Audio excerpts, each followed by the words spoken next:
Hello students, welcome to my class.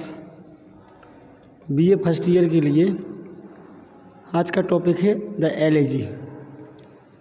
तो बिना कोई देरी करते हुए हम टॉपिक को शुरू करते हैं। एलेजी का मतलब होता है एक शोक गीत। तो यह कविता की एक ऐसी फॉर्म है जिसमें शोक व्याप्त होता है, दुख होता है, सौरव होता है, लेमेंट होता है। The elegy is a poetic form which had its origin in ancient Greece। तो यह जो शोक गीत है एक ऐसी काव्य विधा है जिसका ओरिजिन, उद्भव हम कह सकते हैं, तो प्राचीन ग्रीक में हुआ था। Elegy is a song of morning और लेमेंट फॉर ए पर्सन और पर्सन्स। तो एलेजी एक ऐसा गीत है जिसमें किसी एक व्यक्ति या कई व्यक्तियों के लिए शोक मनाया जाता है, शोक प्रकट किया जाता है। Any poem which is the expression of the grief और death is known as elegy. तो कोई भी कविता जिसमें दुख का या मृत्यु का भाव हो, एक्सप्रेशन हो, उसको हम एलेजी कह सकते हैं। Many poets have composed their expressions in this form. कई कवियों ने अपनी भावनाओं को, अपने एक्सप्रेशंस को इस फॉर्म में कंपोज किया है। In English poetry it appeared as a lament for the dead. तो इंग्लिश पोएट्री में यह किसी मृत व्यक्ति के प्रति दुख को व्यक्त करती है, अपीयर्ड करती है, प्रस्तुत करती है। At present the elegy is regarded as the theme not the style. वर्तमान में, आज के समय में जो एलेजी है उसको केवल एक थीम माना गया है, केवल विषय वस्तु माना गया है, उसको कोई स्टाइल नहीं माना गया है, कोई शैली नहीं मानी गई है।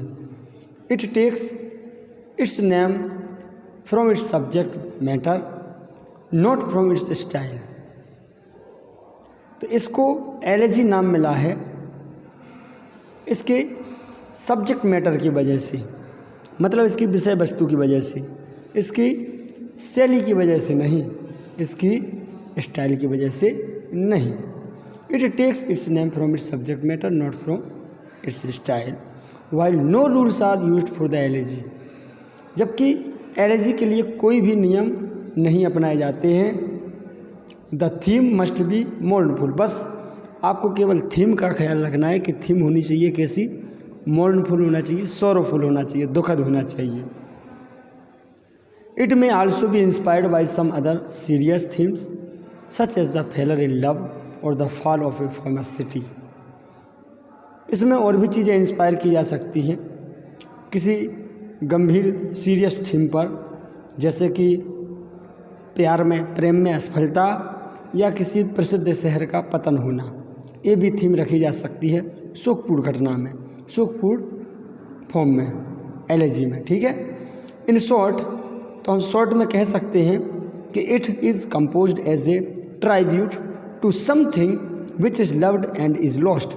तो हम संक्षिप्त में, शॉर्ट में कह सकते हैं कि यह एक श्रद्धांजलि है, ट्राइब्यूट है कुछ ऐसी चीज़ के लिए जिससे हम प्रेम करते थे और वह खो चुके हैं, उसको हम नष्ट कर चुके हैं।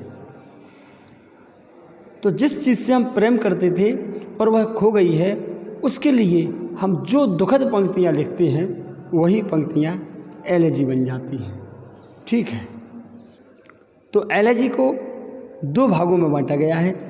पहला है पास्टरल एलेजी और दूसरा है पर्सनल एलेजी। तो पहला देखते हैं हम पास्टरल एलेजी क्या होती है। तो during the renaissance period A new kind of elegy was composed in English poetry. पुनर्जागरण काल में, रेनेसां के युग में, एक नए प्रकार की एलेजी कंपोज की गई अंग्रेजी काव्य में। This new kind of elegy is known as the pastoral elegy. इस नई प्रकार की जो एलेजी है इसको पास्टरल एलेजी कहा गया है। तो पास्टरल एलेजी क्या है? इन इट, इसमें the poet present himself as a shepherd. And he laments for the death of his shepherd friend. तो पास्टरल एलेजी में क्या होता है? पास्टरल का मतलब होता है चरवाहा। पास्टरल का मतलब है चरवाहे के लिए, अर्थात मतलब ये है कि इस फॉर्म में जो कवि है अपने आप को प्रस्तुत करता है एक गडरिये के रूप में, एक चरवाहे के रूप में, और वह विलाप करता है अपने किसी चरवाहे मित्र की मृत्यु पर। कहने का मतलब ये है कि जो कविताएं लिखी जाती थी एलेजी में, एलेजी की फॉर्म में, उसमें जो कवि है अपने आप को एक चरवाहा समझता था और जिसके बारे में लिखता था वो कौन होता था? उसका कोई चरवाहा मित्र होता था। The matter of speech in this new type of elegy remains rustic and natural.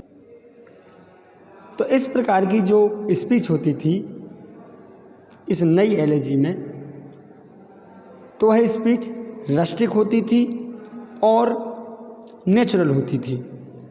Rustic और नेचुरल होती। रस्टिक मतलब ग्रामीण और नेचुरल मतलब स्वाभाविक। मतलब ये है कि इस एलेजी में, इस प्रकार की एलेजी में जो शब्द शैली होती थी वह ग्रामीण और स्वाभाविक होती है। तो जो सबसे पहले the first great pastoral elegy एस्ट्रोफेल was composed by Edmund Spenser in 1586 to mourn over the death of Sir Philip Sidney। तो पहली जो पास्टरल एलेजी लिखी गई थी उसका नाम है एस्ट्रोफेल, जो कंपोज की गई एडमंड स्पेंसर के द्वारा 1586 में, और उन्होंने यह एलेजी लिखी थी किसके लिए? सर फिलिप सिडनी की मृत्यु पर। दूसरी जो ग्रेट पास्टरल एलेजी थी वो थी लिसिडास, जो कंपोज की गई थी मिल्टन के द्वारा 1637 में। किसकी मृत्यु पर?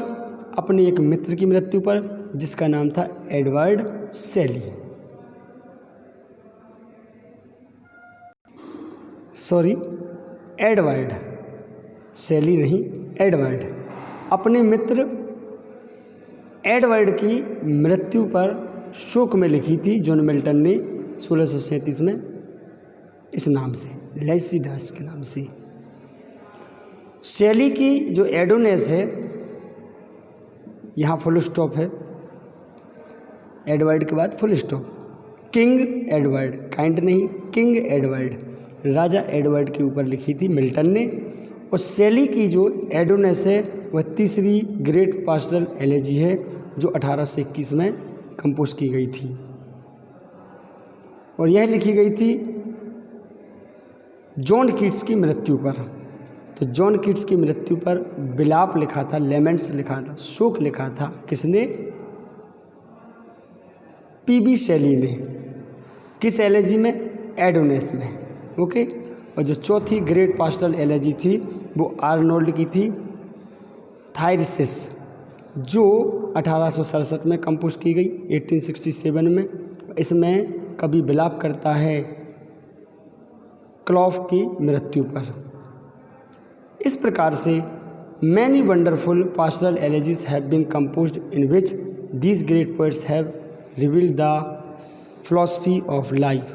तो इस प्रकार से कई महान शोक गीत लिखे गए जिनमें महान कवियों ने फिलॉसफी को रिवील किया है, प्रस्तुत किया है, जीवन दर्शन को।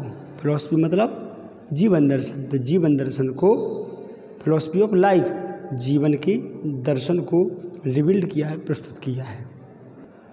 तो दूसरा आता है पर्सनल एलेजी। पहला होगा पास्टरल, दूसरा है पर्सनल।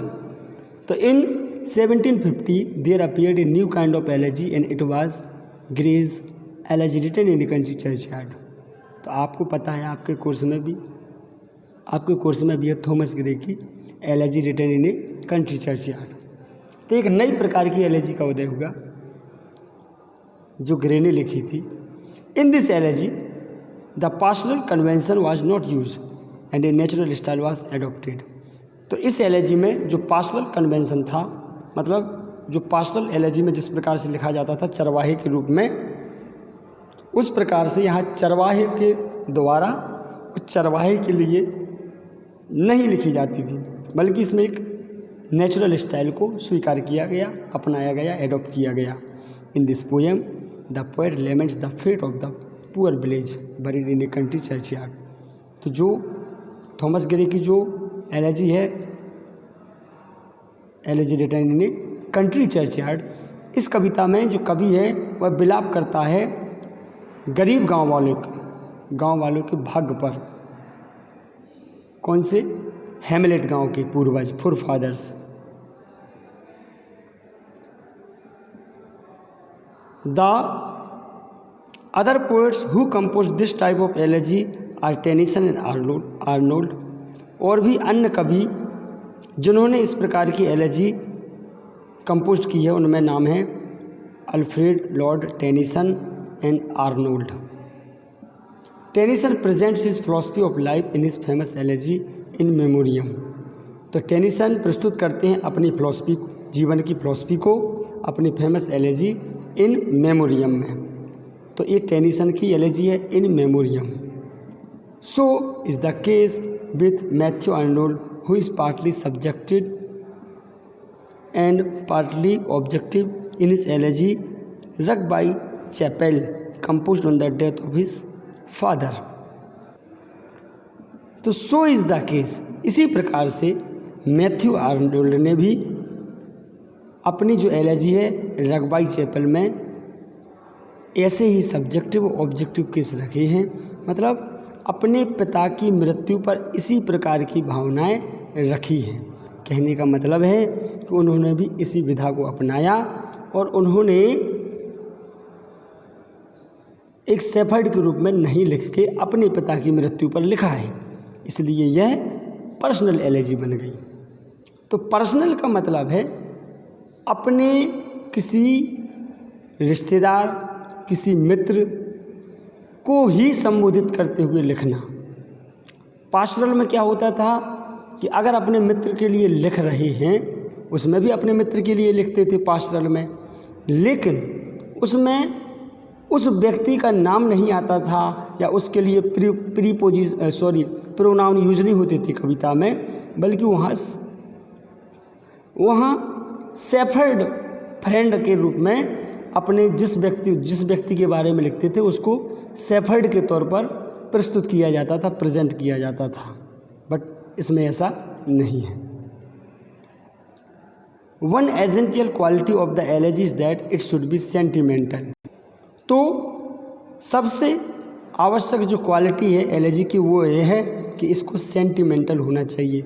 मतलब जब हम पढ़ें तो हम भावुक हों, हमें दुख होना चाहिए, तभी जाके वो अच्छी एलेजी मानी जाएगी। The poet express his emotions and he also uses his sharp imagination. तो जो कवि है वो अपने इमोशंस को एक्सप्रेस करते हैं और अपनी शार्प तेज इमेजिनेशन को, सोच को, अपने विचारों को, इमेजिन्स को यूज़ करते हैं। The elegy deals with only grief which becomes the dominant emotion in the early part.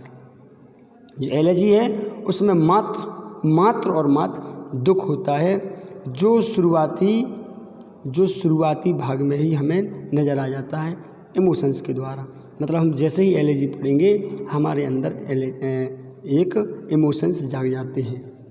In the latter part the philosophy of the poet becomes the theme of the elegy. और बाद वाले भाग में कवि की जो फिलॉसफी है वह हमको नज़र आने लगती है एलेजी की थीम में। मतलब in the latter part the philosophy of the poet becomes the theme of the elegy, कि कवि की जो फिलॉसफी है वह एलेजी की थीम बन जाती है, विषय वस्तु बन जाती है। किसमें? पर्सनल एलेजी में। ओके, तो आप लोगों को शायद ही समझ में आ गया होगा। जिनको समझ में ना आया हो वो वीडियो को फिर से देख सकते हैं, और जहाँ कोई कन्फ्यूज़न हो आप लोग कमेंट्स करके पूछ सकते हैं।